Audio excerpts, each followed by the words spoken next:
Om Sri Sai Ram. Gauri Nandana Gajanana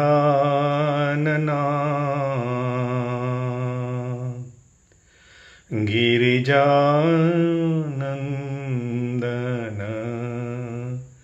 Niranjana. He Gauri Nandana Gajanana Parvati Nandana Shubhanana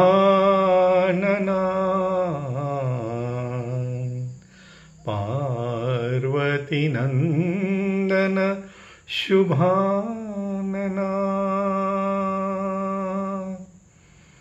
Pahi Prabho Mam Pahi Prasanna Pahi Prabho Mam Pahi Prasanna.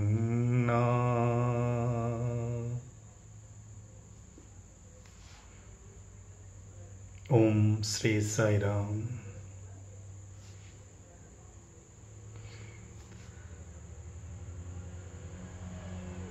There is a beautiful word in Sanskrit, Shraddha. Shri Sai Satya Sai devotees know Shraddha and Saburi. Shraddha is not simple faith. Shraddha is not also a blind love, neither blind faith nor blind love. Shraddha is enlightened faith.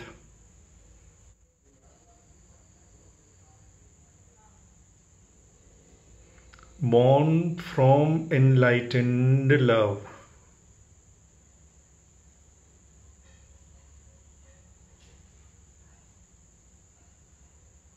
Shraddha is not blind. It is enlightened.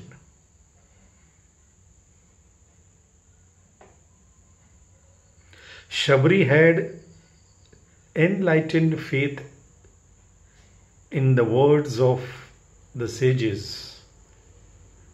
She had enlightened love. Meera had enlightened love for Krishna. Her love was not an immature, emotional, impulsive love. Many times, most of the devotees are carried away by their impulsive emotions, feelings about any person. We Indians, by our DNA, are more emotional. We even get emotional with our film stars and petty politicians, any kind of leadership. We get carried away very easily. That is why we are most of the time exploited. But Meera and Shabri, Tukaram, Ramdeva, Surdas, they are enlightened devotees.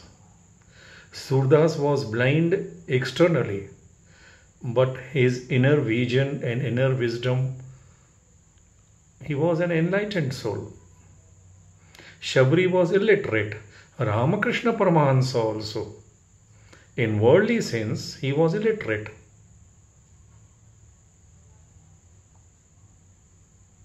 But can we say that he was ignorant? Vivekananda may be anything, but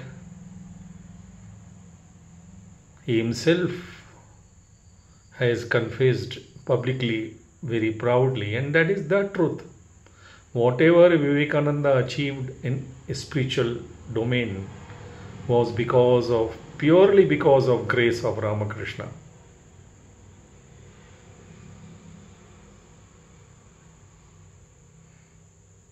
a Buddha, a Christ, a Paramahansa may not know more than us in worldly sense, may not have more than us in worldly sense, but they are more than us. That is why the greatest educated, so-called, even sages, they bow down to such enlightened souls. And enlightenment comes from innocence of pure love for the Lord. If your love is pure and innocent, without any intentions or agendas,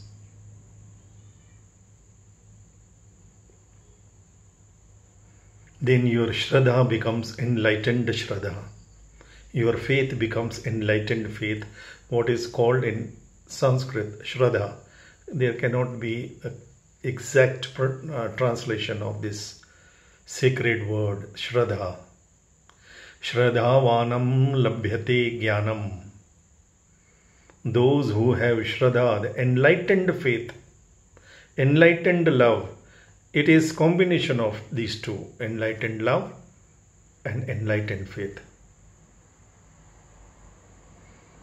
These two, positive and negative, like wires, when they join together in any human heart, that heart gets jnanam, parajnanam, awareness. Shraddhavanam labhyate jnanam. Jnanam is not bookish knowledge. It is not related to any skills or talents or any degrees for that matter. Jnanam is prajnanam, awareness. And once you become aware of your own self, you will instantly realize that your own self is universal self. It is the spark of the universal self. Then you become drop in the ocean. Every drop in the ocean is an ocean.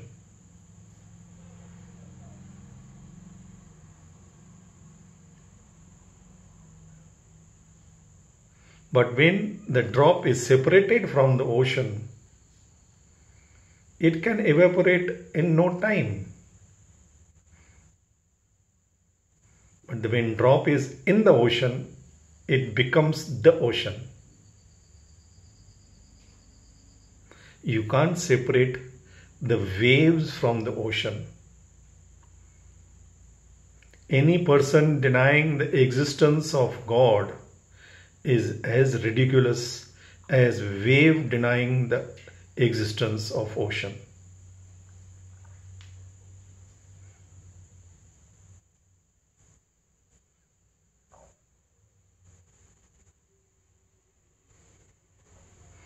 Even to develop what we call, what Swami has started, 3HP, the education in human values. Because Swami is very clear that though we all are equally and essentially divine, there is no doubt on that. This is the only avatar who addresses us. Very opening statement of this avatar is Divya Atma Swarup Lara, Prema Atma Swarup Lara.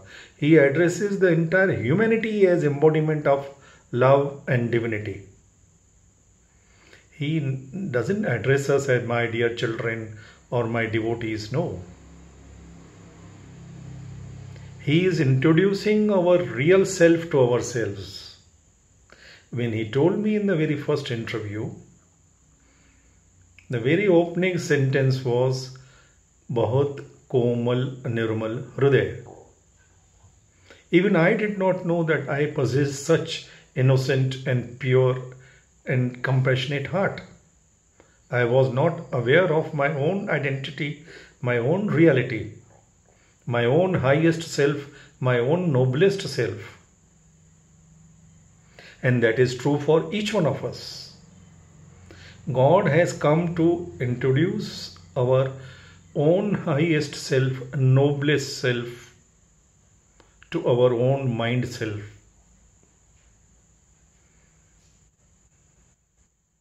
We are behaving like that cub of lion who is brought up amongst the sheep. He has forgotten his lionhood. He behaves like a goat, a sheep. He gets frightened at the very sound of any animal around. He becomes nervous because he is brought up in that environment. But when one day, fortunately for him, a herd, a group of lion, they see their own cub behaving like a sheep. So they took him by his neck and take him to the nearby pond and show him how to roar. And when he roars, all the birds and animals, they fly away in frightened. Then he realizes, yes, I am the lion. Why should I be afraid of anybody? I am the king. I am the prince.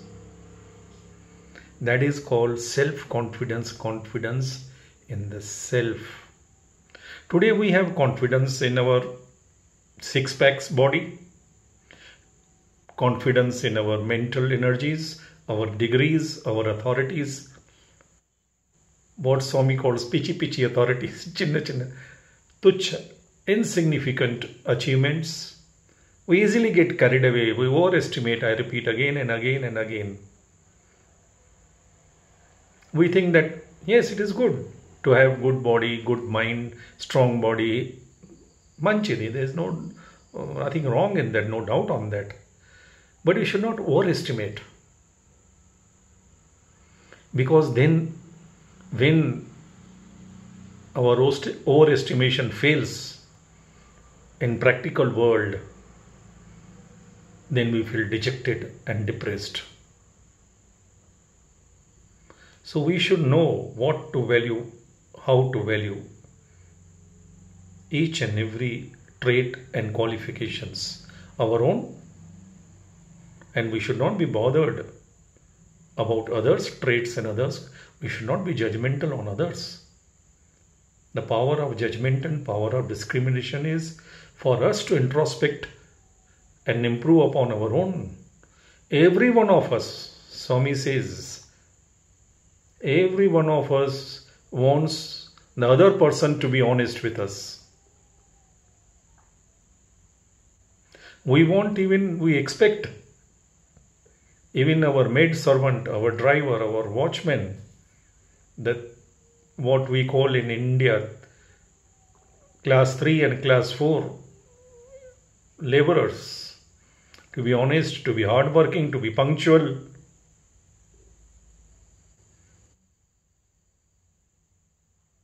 We will tell our maid servant not to gossip from this house to that house, always be punctual, not to keep an eye on our things because we sometimes leave our purse open, we cupboard open,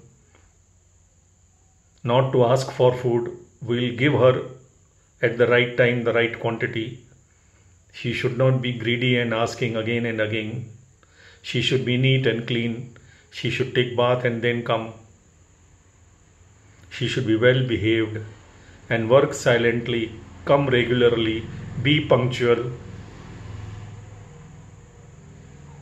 So many qualities we expect from class 3 and class 4 employees. And what do we pay them? Not even 0.1% of what we are getting from him. So what should be his expectations from us?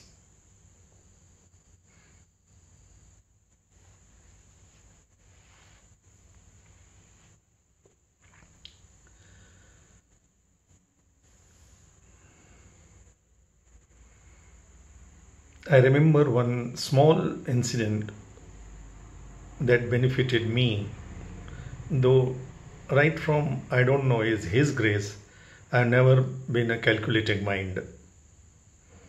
As Swami told me, I'm very compassionate by nature.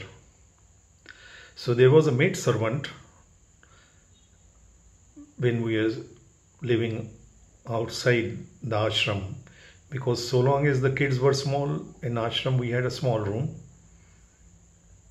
I still have a ration card of ashram with me. 4 years I stayed inside, but when kids grew and my mother also came and joined me, so we had a house, rented house outside initially. So my wife would go for her seva in the hospital. My mother would go every day morning 5 o'clock for darshan. My kids were in the hostel, so I would be alone. I had to take care of the all cooking and everything. They say those who can manage kitchen, they can manage the country. So I was given that training. So there was this particular maid servant, and my wife found out that our cooking oil bottle is showing inappropriate reduction in the volume. But I said, don't bother. I don't normally doubt any person. Swami has taught us, this is one very beautiful lesson Swami has taught us. God has given us two eyes. And the spelling of two is TWO. Trust with open eyes, two eyes.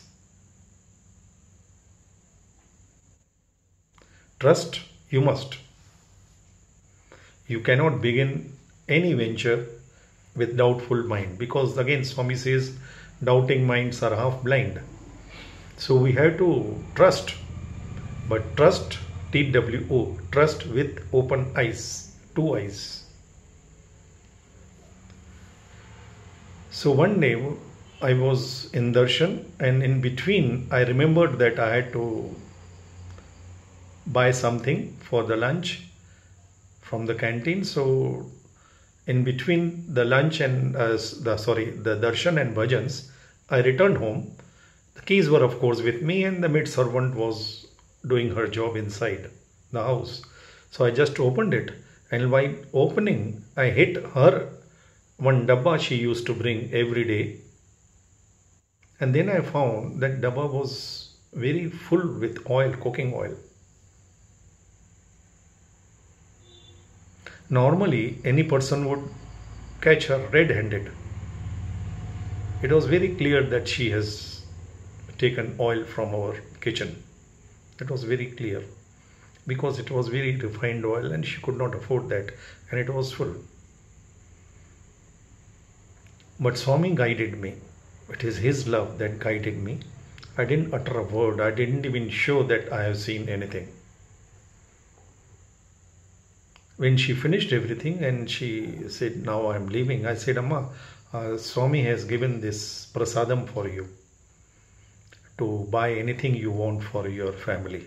So I gave her a big note.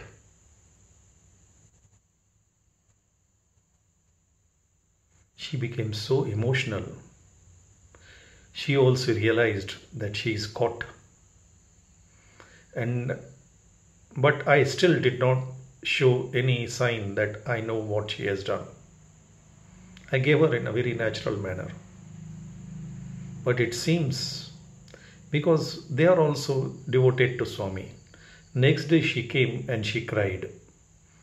She said, sir, I did this and I was not able to sleep with clear conscience. I know you know it, but I promise from today I will not do anything of that sort. Trust me. I said, Manchiti, no problem. I will not share this even with my wife. And whatever you need at any point in time, you just tell me honestly. I will try my best. I don't promise that I can do everything for you, but whatever little I can do, I will help you. But if you're feeling that you should not indulge into this, then don't do it, because then you will feel guilty.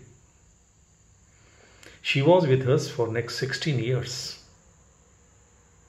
We used to keep even keys with her, even cupboard open, whatever. Never taken anything. Very faithful, very loyal. You have to win the heart of the person. And we have to realize that sometimes some people, they are honest by nature, but out of compulsion of situations, some circumstances, they behave in different manner. There is nothing called absolute honesty. We have to realize that we all are humans. We can't be arrogant while dealing with others. We should be strict only with ourselves. With others, we have to give some concessions as much as possible.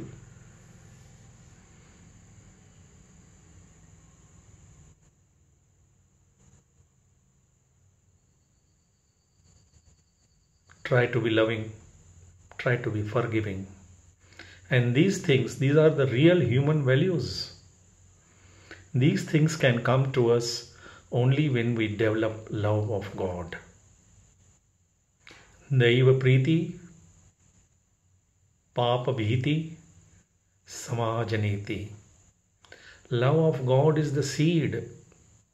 Then alone we shall have that awakened consciousness. And then alone there will be righteousness in the society. Love is the undercurrent of all the human values. Satya, Dharma, Shanti, Prema, Ahimsa. Love, Swami says, is the undercurrent. Love in thought is Ahimsa, non-violence. Love in feeling is peace, Shanti. Love in words is truth, Satyam. Love in action is Dharma, righteousness.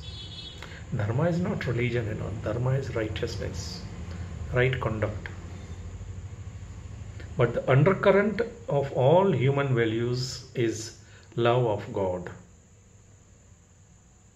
Human love is always contaminated, polluted. Actually, it is not to be called love. It is attachment or whatever else we may call it.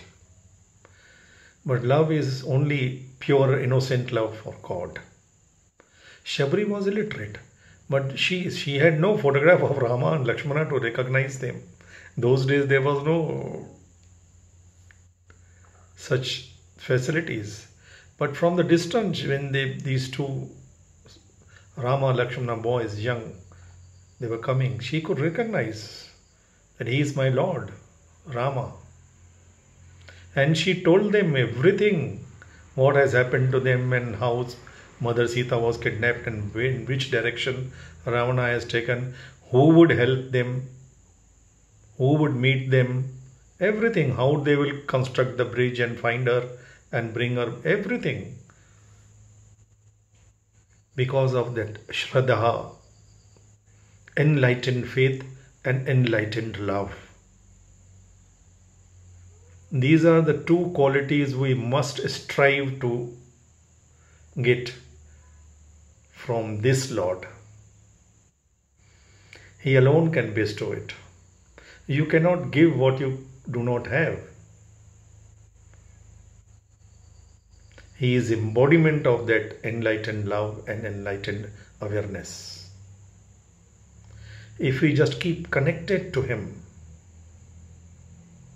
not get connected, keep connected. He already got connected to us out of His mercy. When Avatar comes, He knows He is coming because our hearts are dry. We have forgotten to love. And once we have forgotten to love, all other human qualities, they all vanish. They can't survive or thrive without love. Unless we have that love for the Master, how can we have righteousness in the creation? Lovers alone can have human values. We can off and on teach anybody honesty. Everybody has a price tag. If somebody we know, all of us know, somebody is very honest, he is not taking one, offer him 100, he will take it. Then he will justify it. There is a price tag today now for even honesty. There are of course exceptions. The lovers, the enlightened souls are there. And you will find most of them amongst Swami's beloved students. Yes. This is the only university, I believe, where during examination there are no supervisors to supervise over your examination. Because they know they all are living in constant and conscious presence of Swami.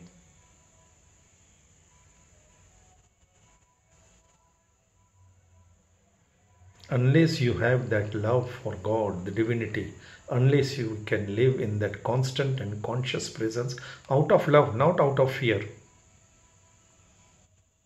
Love is fearlessness. Shabri, Meera, Tukaram, Ramdev, Surdas, they would not even fear, cannot cross their minds. Absolute selflessness ensures absolute fearlessness. Calculating minds cannot be lovers' minds. Today our education system has programmed our minds to be calculative and competitive minds.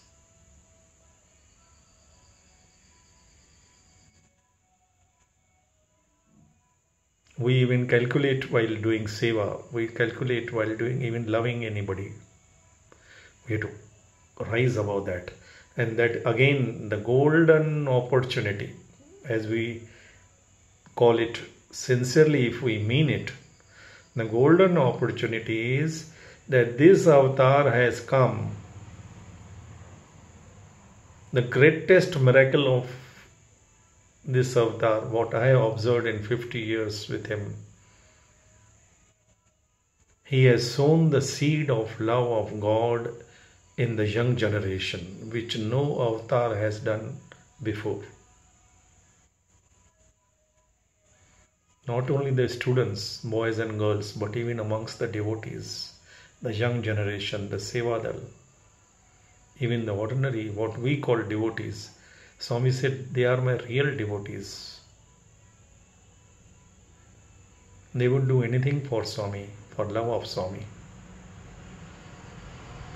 This avatar has created not one, thousands and thousands of Meeras, Tukarams, Shabris. Everywhere they are silent lovers. And those enlightened souls with Shraddha, with enlightened wisdom, and Saburi. Saburi is trusting in his timings, trusting in his wisdom, and trusting in his wisdom is trusting in his timings. God is never in a hurry, but he is always on time.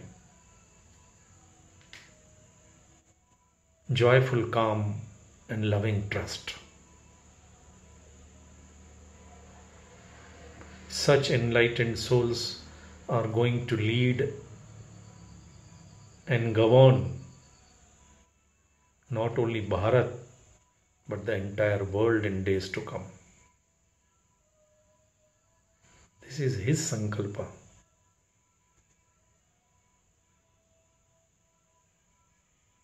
He woke me up from my sleep 4 o'clock on my 50th birthday, 2003. Get up, Harish. You have to bring governance of God in Bharat, in India.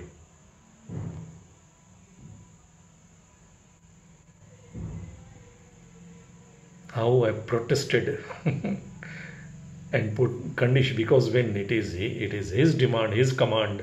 So I had that freedom and liberty of putting my conditions, and how he is satisfied and convinced me, though he is not obliged to. But he is that loving master. He wants to make us feel that we are His partners, His co-sharers, His performers, not His puppets. As I mentioned, when I told him, Swami, there are some business issues, you do my work, I will take care of your work. He wants to develop that partnership with each one of us. You be devoted to me, not because he is not putting condition. If you do my work, then alone I will take care of your work. No, no, no. That is not God attitude. He is just giving that promotion to us, in fact. Becoming partner of the cosmic authority. Becoming co-sharer with Him.